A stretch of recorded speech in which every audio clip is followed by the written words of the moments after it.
Happy Republic Day my dear friends. आप सबको गणतंत्र दिवस की हार्दिक शुभकामनाएं। आज हम डिस्कस कर रहे हैं गवर्नमेंट ऑफ इंडिया एक्ट 1858। इसको act for the good government of India भी कहते हैं।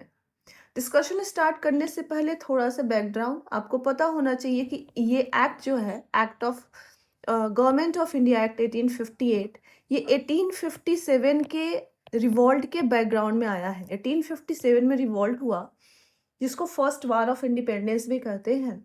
उसके बाद ब्रिटिश एडमिनिस्ट्रेशन को, ब्रिटिश क्राउन को ये फील होने लगा कि इंडिया में एडमिनिस्ट्रेशन के इम्प्रूवमेंट की आवश्यकता है, एडमिनिस्ट्रेशन के रीस्ट्रक्चरिंग की आवश्यकता है। यस। सो इस बैकड्रॉप में, इस बैकग्राउंड में गवर्नमेंट ऑफ इंडिया एक्ट 1858 को इनैक्ट किया गया। यहाँ पर देखेंगे काफ़ी गवर्नेंस, मोस्टली ये जो डिस्कशन है, ये जो एक्ट है एक्चुअली ये गवर्नेंस के इम्प्रूवमेंट, एडमिनिस्ट्रेशन के रिस्ट्रक्चरिंग पे फोकस्ड है।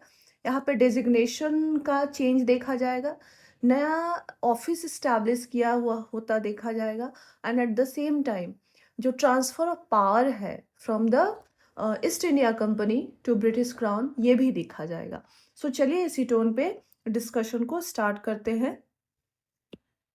सो फटाफट हम हाइलाइट्स देख लेते हैं। जैसा कि हमने देखा कि ईस्ट इंडिया कंपनी को अबोलिश किया जाएगा और पावर का ट्रांसफ़र हुआ था यहाँ से ईस्ट इंडिया कंपनी से किसको, ब्रिटिश क्राउन को। क्लियर है, ईस्ट इंडिया कंपनी को अबोलिश किया जाता है और पावर का ट्रांसफ़र होता है ब्रिटिश क्राउन को, किससे, ईस्ट इंडिया कंपनी से।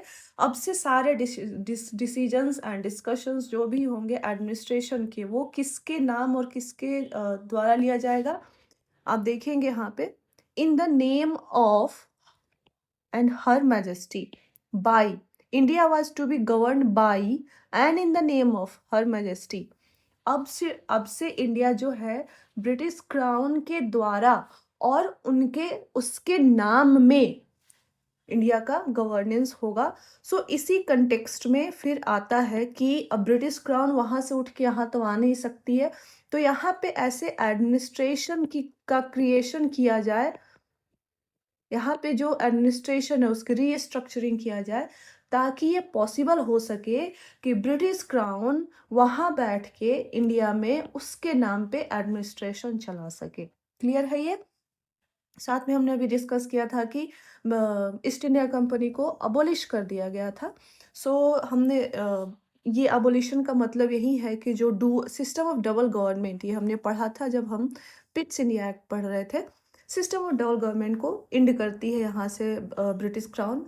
Board of control and court of directors, ये दो स्ट्रक्चर्स बनाए गए थे, इस पूरे को ख़त्म करती है और इसके साथ ही ईस्ट इंडिया कंपनी का खात्मा किया जाता है। और यहाँ से ब्रिटिश क्राउन डायरेक्ट रिस्पॉन्सिबिलिटी लेती है अपने हाथों में, और उसके हाथों के इंस्ट्रूमेंट बनते हैं कुछ डेजिग्नेशंस, कुछ नए ऑफिस क्रिएट किए जाते हैं, वही पढ़ेंगे अभी। सो पहला पहला जो एडमिनिस्ट्रेशन में चेंज देखने को मिला वो था चेंज ऑफ डेजिग्नेशन। ठीक है, पहली बात यहाँ पे डेजिग्नेशन को चेंज की गई।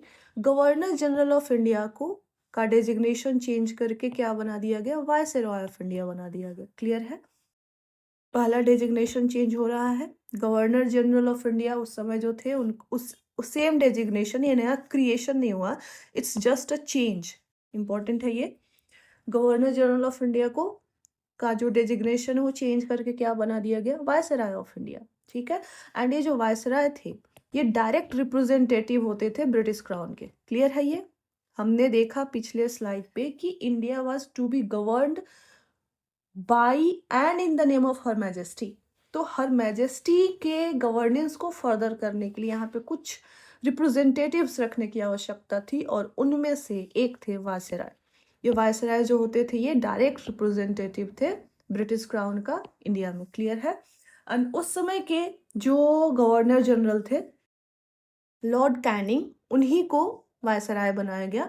तो आपसे पूछा जा सकता है लास्ट गवर्नर जनरल या फिर फर्स्ट वायसराय, दोनों कौन होंगे, लॉर्ड कैनिंग होंगे। और ये क्लियर है क्यों, क्योंकि यहाँ पे सिर्फ डेजिग्नेशन का चेंज हुआ है, इस कंटेक्स्ट में वायसराय कोई नया इंस्टीट्यूशन नहीं है, यहाँ पे सिर्फ चेंज ऑफ डेजिग्नेशन है। अब हम देखेंगे नए इंस्टीट्यूशन को कि कौन कौन से नया इंस्टीट्यूशन बना है। एक नया ऑफिस का क्रिएशन किया गया था, यहाँ पे creation of new office through government of India Act 1858, जिसको बोला गया secretary of state for India. Clear है ये? Secretary of state for India, और इसके पास इंडियन एडमिनिस्ट्रेशन का कंप्लीट अथॉरिटी था। क्लियर है ये? Secretary of state for India, एक नया ऑफिस क्रिएट किया जाता है गवर्नमेंट ऑफ इंडिया एक्ट 1858 से, और इस ऑफिस के पास, जिसका नाम है secretary of state for India, उसके पास इंडियन एडमिनिस्ट्रेशन का कंप्लीट अथॉरिटी होता है। और ये जो secretary of state for India है, ये ब्रिटिश कैबिनेट का मेंबर होगा और किसके लिए रिस्पॉन्सिबल होगा? He will be answerable to British Parliament. Clear है ये? बेसिकली यहाँ पे अगर हम देखें तो डुअल एग्जीक्यूटिव जो आज आप पढ़ते हैं पॉलिटी में, सिस्टम ऑफ डुअल एग्जीक्यूटिव, ये आज से नहीं, ये 1858 के एक्ट से बनाया गया है, जहाँ पे वायसराय एक पहला एग्जीक्यूटिव है and secretary of state for India ये दूसरा एग्जीक्यूटिव है। Viceroy was representative. रिप्रेजेंटेटिव मतलब क्या? रिप्रेजेंटेटिव ऑफ ब्रिटिश क्राउन मतलब nominal head. And secretary of state for India, इसके पास हमने देखा कि इंडियन एडमिनिस्ट्रेशन का complete authority. Secretary of state for India is the real executive. Clear है ये? ये डुअल एग्जीक्यूटिव जो अभी इंडियन पॉलिटी के फीचर्स पढ़ते हैं, ये आज के नहीं है, ये government of India act of 1858 से डिराइव किए गए हैं, तब से स्ट्रक्चर बना हुआ है, जहाँ पे वायसराय को आज आप रिलेट कर सकते हैं, कॉरेस्पॉन्ड कर सकते हैं आज के प्रेसिडेंट से, and secretary of state for India को कॉरेस्पॉन्ड कर सकते हैं आज के प्राइम मिनिस्टर से। क्लियर है ये? चलते हैं, देखते हैं आगे। Yes, so the fourth and last important point is the creation of council of India. Last जो स्लाइड है उस पर भी चलेंगे। क्रिएशन ऑफ, इसके अलावा एक काउंसिल ऑफ इंडिया की जैसी बॉडी की, काउंसिल ऑफ इंडिया जैसी बॉडी की एस्टेब्लिशमेंट की जाती है, जिसका काम होता है असिस्ट करना किसको? Secretary of state for India को।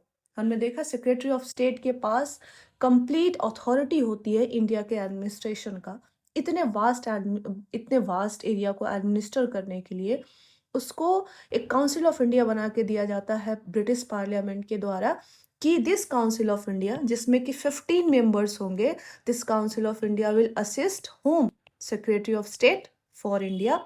और ये काउंसिल ऑफ इंडिया जो है, इसमें 15 मेंबर्स है, एक एडवाइजरी बॉडी होगी, एंड इसका चेयरमैन, काउंसिल ऑफ इंडिया का चेयरमैन जो होगा वो secretary of state for India होगा।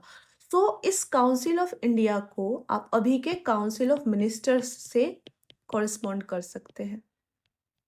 ठीक है, क्लियर है ये?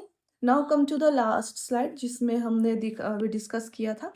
हमने देखा डुअल एग्जीक्यूटिव का क्रिएशन होता है, viceroy and secretary of state for India. Viceroy जो होता है रिप्रेजेंटेटिव होता है ब्रिटिश क्राउन का और नॉमिनल हेड की तरह काम करता है। Secretary of state for India real executive होता है, इसके पास कंप्लीट अथॉरिटी होती है इंडियन एडमिनिस्ट्रेशन का, and secretary of state for India को असिस्ट करने के लिए एक काउंसिल ऑफ इंडिया का कॉन्स्टिट्यूशन किया जाता है। 15 मेंबर बॉडी होती है, इसका chairman secretary of state for India ही होता है, और इसका काम होता है काउंसिल ऑफ इंडिया का to assist secretary of state for India. और इस काउंसिल ऑफ इंडिया को अभी के काउंसिल ऑफ मिनिस्टर्स से आप रिलेट कर सकते हैं, कॉरेस्पॉन्ड कर सकते हैं। यहाँ से अभी के बाद हम जो भी एक्ट्स देखेंगे उनका हम रिजेम्बलेंस कोशिश करेंगे कि अभी का जो एडमिनिस्ट्रेशन है उसे ड्रॉ कर पाए। ये these were the main features of the Government of India Act 1858। Hopefully आपको ये क्लियर होगा। We will meet in the next class. Thank you very much.